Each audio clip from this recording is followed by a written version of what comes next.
I think I kind of want something I, you feel like you can put your input in on also. okay. We could go for um. This is not. We could say, do coin dealers ever burn out? It's a great topic. Because I can. Yeah. Yeah.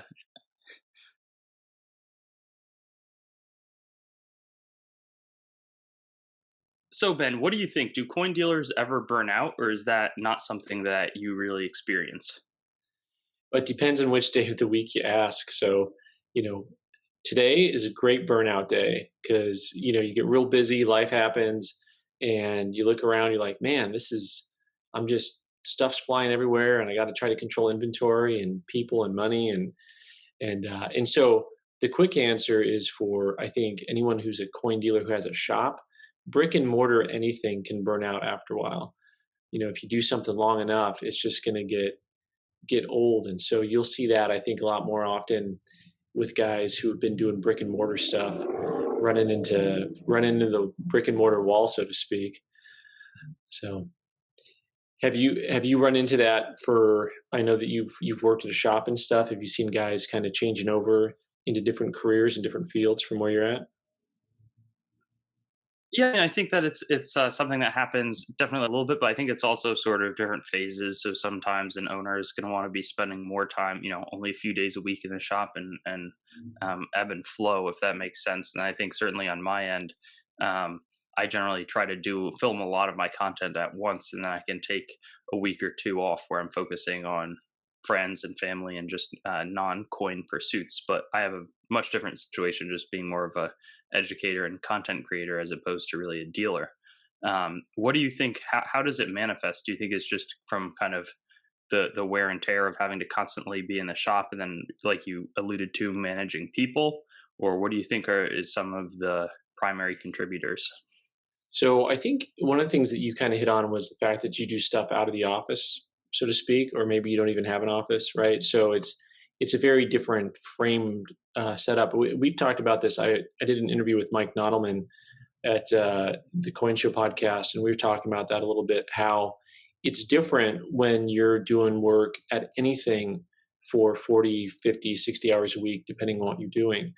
And then the aftercare is really important too, right? Because if you go home after working all day and then you do coins again, it becomes very different. And, if you decide to um, not engage in other hobbies, I know coin collecting is a hobby, but if you're doing it 24/7, you really have to have that passion for it and be in a place to where you can really work it without the burnout. So you don't want to be in a situation where you don't want to be in a situation where you own a coin shop, boys and girls. That's the lesson there, right? But I think what you hit on was really good. Go ahead. No, I mean, I want to hear what you're going to say, but I was going to ask. I mean, do you feel comfortable? How do you bridge the gap between, can you take time off from the brick and mortar and manage with all of the presumably valuable inventory inside, or is that something where it looks really limited when you're not there? I mean, how does that work? Well, so I've tried, for me, that whole work life balance. That's a topic in business in general, and especially for small business owners. And a lot of people try to figure out, how do you work a work life balance. And for me, it definitely is difficult just to think about, okay, if I'm going to be out of the shop for a week, I've got to make sure everything is covered and everybody knows what they're doing. And a part of that is training, right? So in general, in business and in the coin industry is the same way. You're as good as the people around you. And in fact, you're better with good people around you. And so um, the better your staff is, the easier it is. I know guys who travel all the time. They travel part with their staff, or they travel without their staff, either way.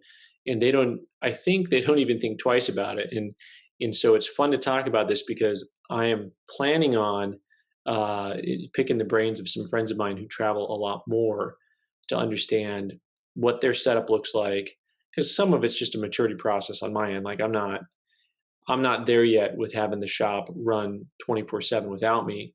But for the most part, I'm going to move to the other extreme here and mention that a lot of guys I know that own businesses, small businesses, can't ever leave. It's like a jail sentence, and I can very easily pick up for 3 4 days without missing a beat. So so we've got a decent balance here. I just kind of joke about burning out, but I do you definitely can if you don't do what you were saying, which is go ahead and make sure that you're making time for friends, for family, for your other outlets, for exercise, for other interests for your mind besides work, work, work, work, work. Yeah, and do you think that they're, maybe it's doing some things with content, but still surrounded by coins? I mean, what are some of your personal strategies, and maybe how can other people or other coin dealers, if they had some takeaways from how you navigate it? Not that you necessarily have it down, but It, just I don't. some. Well, the parts that I have down, I think that yeah, everyone can learn from, which is to say, be careful about who you hire and how you hire. You want people that are both reliable and good people. It's hard because in this industry, people think that you need just knowledge, knowledge, knowledge, which is good, but you also need people skills. And so, if you hire people who are knowledgeable but don't have people skills, what ends up happening is they end up running customers off. And you see this frequently when you go to, well, when people come in the store and they talk about other places that they've been, and the stories they tell about, well, this guy was a jerk, this guy was a jerk, I'll never go back there. And oftentimes it's just a simple misunderstanding, but those people may never go back because the owner of the shop wasn't really, maybe didn't hire the right guys. So, having people in place is really important if you're going to have somebody, and then people who are just trustworthy in general and honest. Those are things that it's counterintuitive in our culture where everyone says, "Hey, the good guys can't get ahead and whatnot." But generally speaking, people who are honest and hardworking almost always excel or exceed the people who are not. Makes sense. No, thanks. That's super helpful. And then anything you think we might have missed on this topic, or I think that we've gone over it. I mean, yeah, just compartmentalizing is a big thing for me. Making sure that when you're doing it 100%, so that you can really feel like you've put in a lot of effort, but then stepping away in a significant capacity when you are stepping away. Though again, different positions, brick and mortar versus online, totally. Yeah. So to flip the script on you just a little bit, the question originally was, well, do coin dealers get burnout? And yes, and also coin collectors. And this is the thing that, I want to know if you've already seen this happen, watching coin collectors burn out, because I see the same thing happen with them where they jump in real quick and then flame out. Yeah, I mean, I think the big thing also is like, what are your goals, and why are you collecting? I think that it's easy to get way caught up, and then it's much better to have a carefully planned attack, if that makes sense, or really, maybe you start out buying just a bunch of one-off coins, but then having some goals and having some realistic goals and sticking with them. I think that with the advent of the internet, people love showing off their collections. You always want more, more, and more, and maybe not because you're getting the intrinsic value of enjoying the coins in your collection, but you want to just show that online. I think that's a huge trap. Yeah, I think I know I've talked about this several times about having a plan, and you've got a couple really good videos on just putting together, some of the do's and don'ts of collecting, and that's a big one. Is this idea of having a plan, and it's hard for collectors who are coming into the marketplace to know exactly what that means. I mean, maybe they see a video by you or I, but more likely than not, they're just jumping in whole hog, and they don't really have someone to take an arm around them and say, okay, ease up a little bit there. You don't want to buy every coin in the shop. You're gonna make bad decisions. You're gonna make bad financial decisions. And all that. So it's definitely something that as an industry, it would be good to be able to have some temperance. I think is maybe the word to use. Yeah, and I think that it would be more sustainable long term. It's not like we're telling people not to collect. Like, they can collect and probably, I don't know, say they want to they can just get in over much longer time and ideally have a much more fun time assembling a really meaningful collection. Are there any tangible examples that you can kind of think back to that where you've seen it, maybe with people coming in Old Pueblo? Yeah, well, what happens is you see guys, you can almost see it coming. They're the Fast and the Furious, and they just start buying up stuff left and right, and they'll just be in all the time, and then eventually, all of a sudden, it's like they disappear for a while, and then they almost kind of come back in and just start selling stuff off because they don't have the money to do what they were doing, or they get real disenfranchised or disgusted with something that happened, or nobody told them maybe they shouldn't have bought everything in the store. Yeah. Well, and it's funny. It's a funny position because if you're a dealer, there's a point at which you really have to look at the human on the other side and say, okay, well, I like that you're buying coins from me. That's great, because I do have to be able to keep the lights on. However, this might not be good for you. You know, there's definitely times when you have people come in the store and they want to make a transaction, but they don't know what they're doing. And so you almost talk them out of the transaction. That's a different subject than what you asked, but yeah. Yeah, I mean, what do you think? What are some of the biggest mistakes that coin collectors that you interact with make?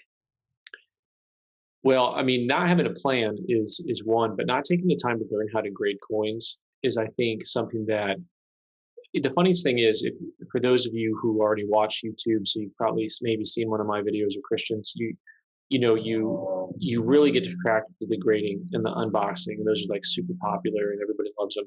And so uh, one of the things though is not just to fall in love necessarily with what PCGS and NGC say, but to look at the coins and how they're grading them, how the coins come back graded, and learn from that and get a feel for what you're looking at. What what are the indicators of grade, if you will, and taking the time to learn because the weird thing that's happening right now is there's like this bifurcation in the marketplace where NGC and PCGS grading are good enough. Oh wait, now there's also CAC. So now where are we going with all this, right? So collectors, if you see a coin that's graded by PCGS or NGC, they're starting for CAC because they see it like, oh, well, this one we know is good. Well, but you want to know for yourself that a coin is good. And by the Mm, way, what this does is one, you don't end up buying a coin that's been overgraded because that happens. But then, uh, second, one second, one, two, three, B, whichever. Um, you can actually also pick up coins that are maybe undergraded or are a higher quality for their grade. So this week I had a guy bring in an MS62. It was a $10 Indian, and I had an MS63, same date, and he wanted to upgrade. And so he brought his in. His is the 62, mine's a 63. We looked at them next to each other, and I just said, "Your coin's nicer than mine." I mean, bar none. It was easily nicer coin. mhm. So then he had to think about this, like, but I want the 63. The holder says 63. But we think your coin is nicer. Why would you want the 63 when the 62 is nicer? So maybe you couch this into the mistake of falling in love with having a specific grade instead of having the coin. So that's a whole lot of talking. That sounds like yeah, no, that sounds like a one that I've heard before, and something that's certainly important to reiterate, and it can get crazier than that. I've heard, I have a very favorable view over all of the grading companies, but certainly there can be, there's they mess up sometimes. I mean, they're grading probably millions of coins, certainly hundreds of thousands, and I mean, they're putting labels in plastic and sealing the coins, so it's going to be tough to hit every one of them. Forget about a slight grading difference because it is a subjective thing, but literally putting the wrong holder, putting the wrong coin in the wrong holder. So, you're talking about coin dealers flaming out or hitting the wall and collectors. I think one of the things you had asked if there's other things that are indicators, things to look for, and this is something that'll happen. Um, Guys who are in the grading industry, that's brutal. Like people talk about it like it's some great life, but this is the same as like the guy who wants to be the head coach of a college sports program. You made it to the pinnacle. Congratulations. You'll never see your family again. And you know what I mean? Like your kids won't know your name. Uh, so these guys, they're looking at so many coins all day long. They really do get eye fatigue. And the way this also goes into coin collecting, the collector and the dealer, is to say that this is almost more of something you.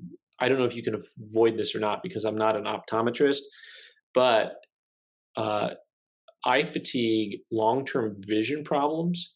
This is something that I've seen happen to guys who wanted to keep doing coins, and so it's that one's really hard because you see guys as they get older and their vision starts to not be as reliable, and it's really a hard thing because I've had to sit with guys that you can just see, here's this guy that you used to deal with, and you can see he's not grading right, and you can see by the way he's pricing stuff, and you can see that he's making mistakes buying stuff that's not good or cleaned, and you can see that people are taking advantage of him by buying his undergraded coins only, and so that's also talking about burnout, end of life issues.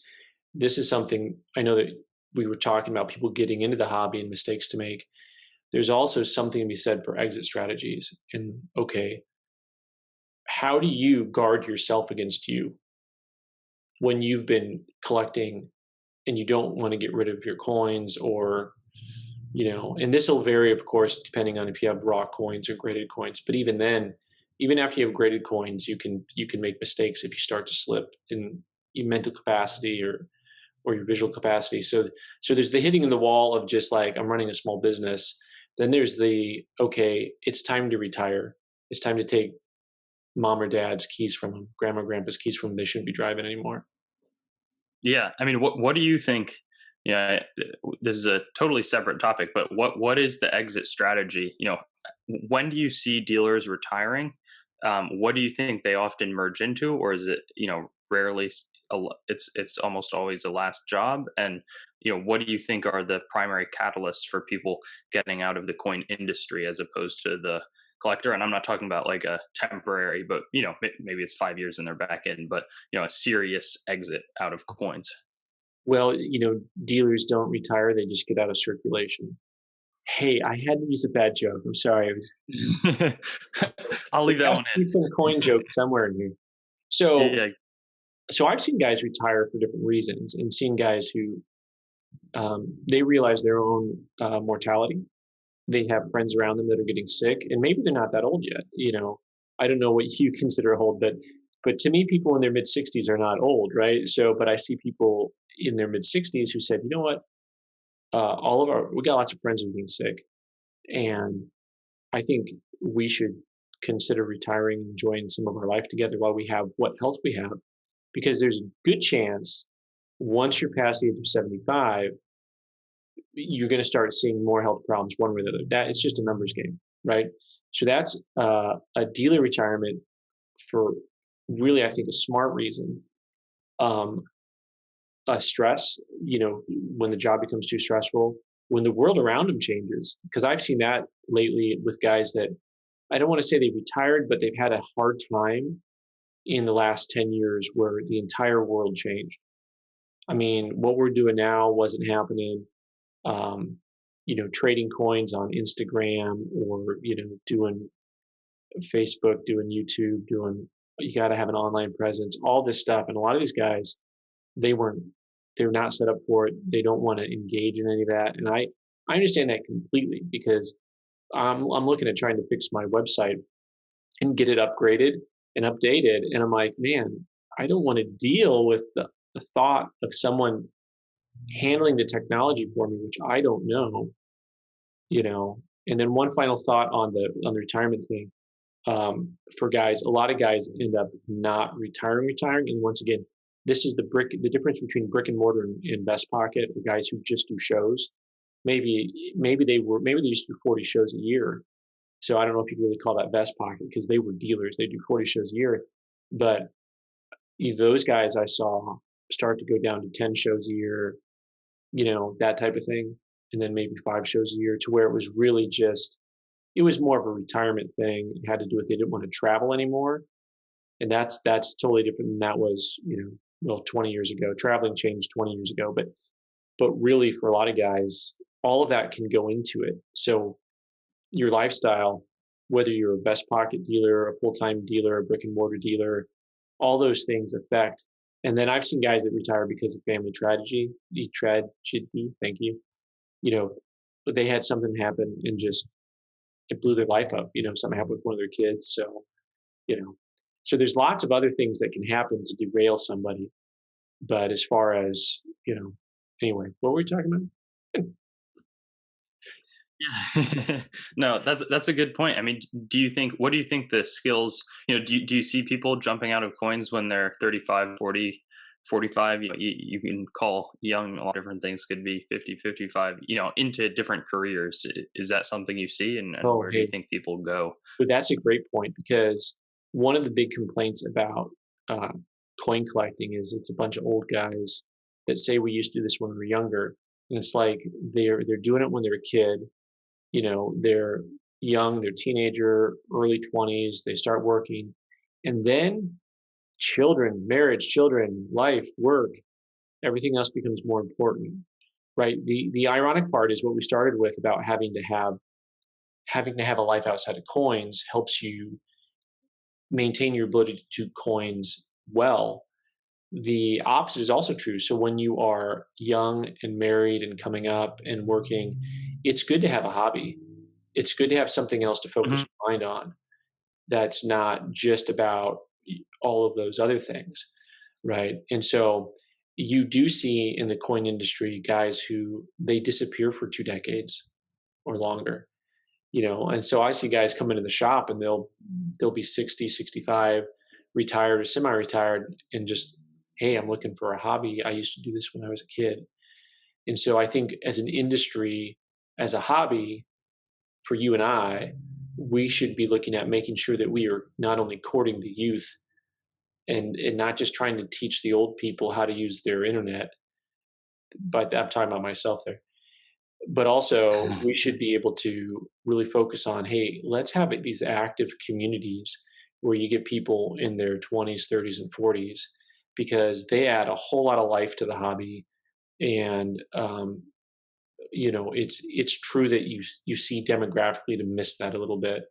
So I don't know, but maybe you can tell me you're better with numbers and technology.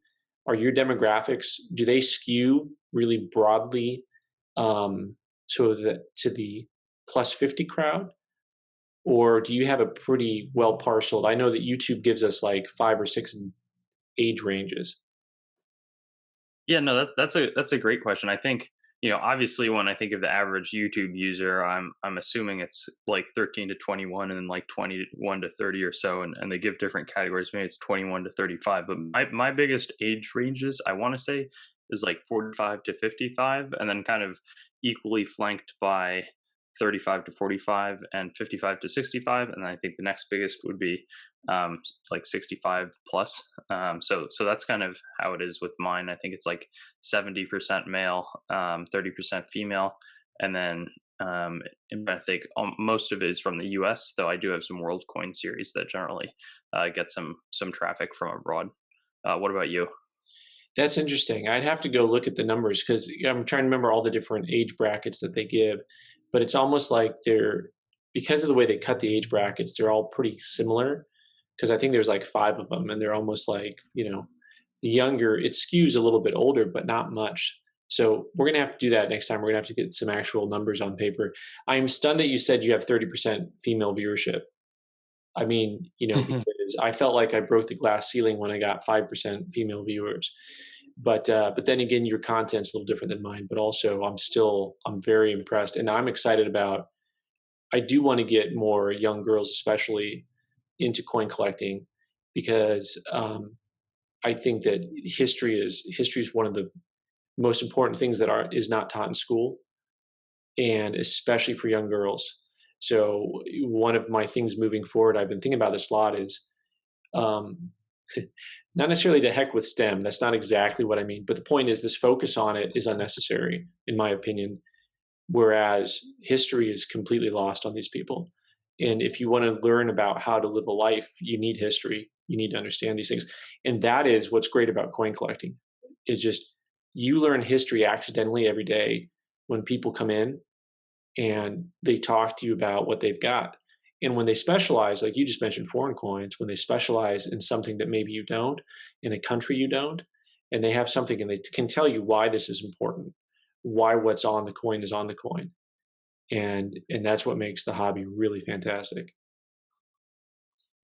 Absolutely. No, I'm a big fan of history and totally agree. And I've skewed a little bit away from STEM in terms of my own studies. I know with my friends, I joke. Unfortunately, the worst segment is, maybe for me as a 20-year-old guy, worst segment.